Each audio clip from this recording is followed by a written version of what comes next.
विद्यार्थियों, आप सभी का देवरिया सीनियर सेकेंडरी स्कूल के ऑनलाइन कक्षा में स्वागत है।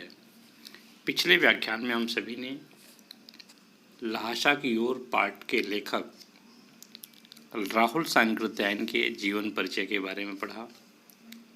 आइए आज हम सभी उनके द्वारा लिखा हुआ पाठ लहाशा की ओर के पहले भाग को पढ़ते हैं। लहाशा की ओर पाठ में लेखक ने अपनी प्रथम तिब्बत यात्रा का अंश प्रस्तुत किया है। लहाशा की ओर पाठ के लेखक राहुल सांकृत्यायन जी हैं। लेखक ने अपनी प्रथम तिब्बत यात्रा का अंश इस पाठ में लिखा है।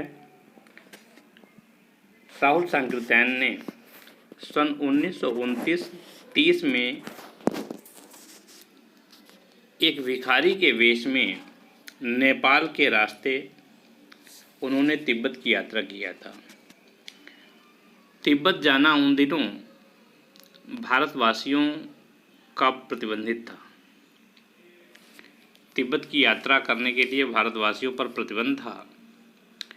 इसमें उन्होंने तिब्बती समाज के विषय में जानकारी देने के साथ साथ तिब्बत की राजधानी लहासा की ओर जाने वाले दुर्गम रास्तों का बड़े ही रोचक ढंग से वर्णन प्रस्तुत किया है। तिब्बत जाने के लिए लहासा की ओर जो तिब्बत की राजधानी है, उस तिब्बत की राजधानी लहासा जाने के लिए बड़े ही दुर्गम मार्ग हैं। लेखक ने उन दुर्गम मार्गों का बड़ा ही सुंदर वर्णन किया है। विद्यार्थियों, प्रस्तुत पाठ का पहला भाग हम सभी पढ़ते हैं। नेपाल से तिब्बत जाने का वह मुख्य रास्ता है। फरी कलिंगपोंग का रास्ता जब खुला नहीं था तो नेपाल ही नहीं, हिंदुस्तान की चीज़ें भी इसी रास्ते तिब्बत जाया करती थी। एक फरी कलिंगपोंग तिब्बत जाने के लिए एक मार्ग था, उसी का नाम है। तो जब फरी कलिंगपोंग का रास्ता खुला नहीं था तो नेपाल के रास्ते ही तिब्बत जाया जाता था, और यह व्यापारिक ही नहीं, सैनिक रास्ता भी था। सैनिकों का आवागमन भी इसी रास्ते से होता था और व्यापार से संबंधित जो भी कार्य होता था इसी मार्ग से किया जाता था। इसलिए रास्ते भर में जगह जगह फौजी चौकियां और किले बने हुए थे। किले का मतलब है दुर्ग के रूप में, और जगह जगह फौज की चौकी बनी हुई थी निगरानी के लिए, जिसमें कभी चीनी पलटन रहा करती थी। पलटन शब्द का अर्थ है सेना की टुकड़ी। तो लेखक यहाँ लिखते हैं कि उस रास्ते पर जगह जगह फौजी चौकियाँ बनी हुई थी, जिसमें कभी चीनी सैनिकों का एक टुकड़ी रहती थी। आजकल बहुत से फौजी मकान गिर चुके हैं। बहुत पहले के बने हुए मकान हैं जो आज ध्वस्त हो चुके हैं, खंडहर हो चुके हैं। और दुर्ग के किसी भाग में जहाँ किसानों ने अपना बसेरा बना लिया है, वहाँ घर कुछ आबाद दिखाई पड़ते हैं। मतलब ये कि जो खाली जगह था किले के पास में, वहाँ कुछ किसानों ने अपना रहने के लिए जगह बना लिया है, घर बना लिया है, इसलिए वहाँ पर कुछ आबादी है, कुछ लोगों का रहना होता है वहाँ पर। ऐसा ही एक परित्यक्त चीनी किला था। परित्यक्त का मतलब है कि जिसमें कोई पहले रहता था, अब छोड़ दिया गया था। तो लेखक लिखता है कि ऐसा है, चीनी सैनिकों के द्वारा एक त्याग दिया गया हुआ किला था। वहाँ पर लेखक चाय पीने के लिए ठहरता है।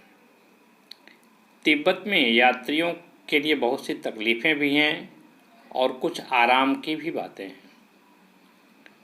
लेखक ये भी बताता है कि तिब्बती समाज में छुआछूत जाति पात का सवाल ही नहीं है और न ही औरतें पर्दा ही करती हैं।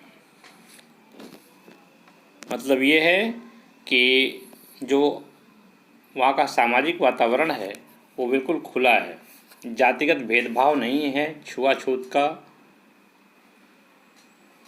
कोई भेदभाव नहीं है और औरतें खुले में रहती हैं, वो पर्दा नहीं करती हैं। जैसे अपने यहाँ औरतें घूंघट करती हैं, वहाँ पर लेखक ये बताता है कि तिब्बत के समाज में औरतें पर्दा नहीं करती हैं। बहुत निम्न श्रेणी के भिखमंगों को लोग चोरी के डर से घर के भीतर नहीं आने देते, नहीं तो आप बिल्कुल घर के भीतर चले जा सकते हैं, चाहे आप बिल्कुल अपरिचित भी हों तब भी। घर की बहू या सासू को अपनी झोली में से चाय दे सकते हैं, वह आपको उसे पका देगी, वह आपके लिए उसे पका देगी। मक्खन और सोडा नमक दे दीजिए, वह चाय चोंगी में कूट कर उसे दूध वाली चाय के रंग के बना के मिट्टी के टोटीदार बर्तन में रख के आपको दे देगी।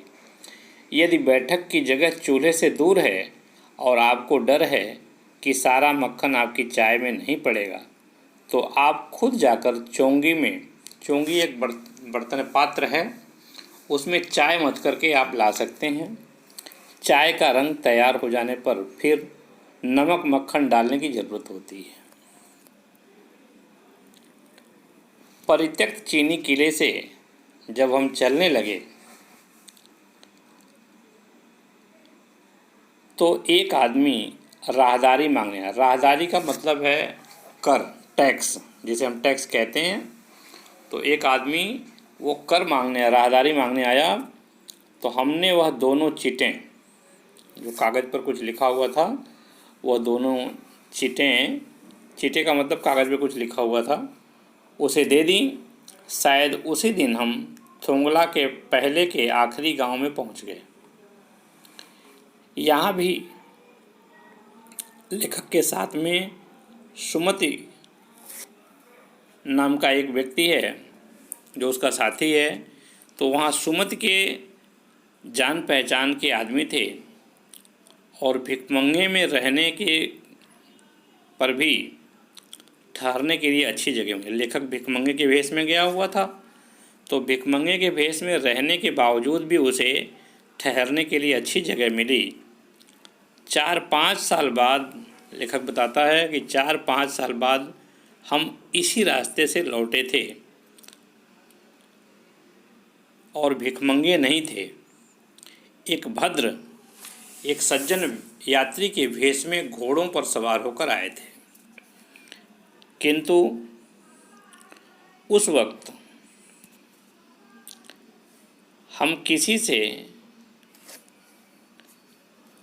हमें किसी ने रहने के लिए नहीं जगह दी और हम गांव के सबसे आखिरी झोपड़े में ठहरे थे। बहुत लोगों की उस वक्त की मनोवृत्ति पर ही निर्भर है, किसी को ठहरने देना या नहीं ठहरने देना, यह वहाँ के लोगों के स्वभाव पर निर्भर है। लेखक यहाँ बताते हैं कि शाम के वक्त छंग पीकर बहुत कम लोग होश हवास में रहते हैं। छंग मतलब होता है एक प्रकार का शराब,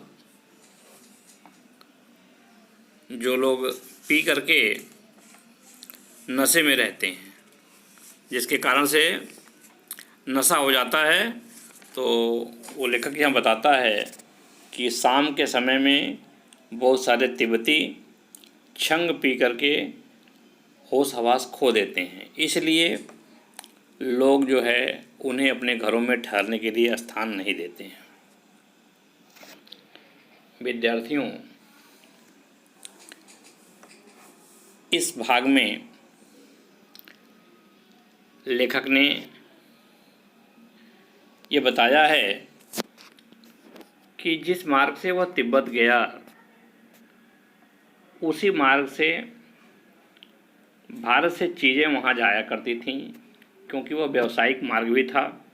तिब्बत आने जाने का वही रास्ता था।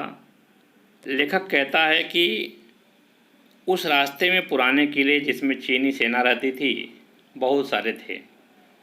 तिब्बत में औरतें पर्दे में नहीं रहती थीं और छुआछूत कोई नहीं मानता था और जाति पात का तो भेद ही नहीं था। यदि आप अनजान हैं तो भी तिब्बती आपको पूरी सहायता करते हैं। आप अपनी पसंद की चाय बनवा सकते हैं और पी सकते हैं। वहाँ सुमुत नाम का एक मंगोल भिक्षुक से लेखक का परिचय हो जाता है। भिखारी होने के बाद भी वहाँ ठहरने के लिए एक अच्छा स्थान प्राप्त हो जाता है। 5 वर्ष के अंतराल के पश्चात जब लेखक पुनः घोड़े पर सवार होकर के उसी मार्ग से आया तो वो सज्जन और अच्छे कपड़े वगैरह पहना हुआ था। पहले जब यहाँ से गया था तो वो भिखमंगे के वेश में गया था, लेकिन जब वो वापस 5 साल बाद उसी रास्ते वापस आया घोड़े पर सवार होकर के एक अच्छे कपड़े पहने हुए सज्जन के वेश में, लेकिन तब उसे किसी ने पूछा भी नहीं और रहने के लिए कोई जगह भी नहीं थी। विद्यार्थियों, लासा की ओर पाठ का यह पहला भाग यहीं तक। अगले भाग को आगे के व्याख्यान में प्रस्तुत किया जाएगा। धन्यवाद।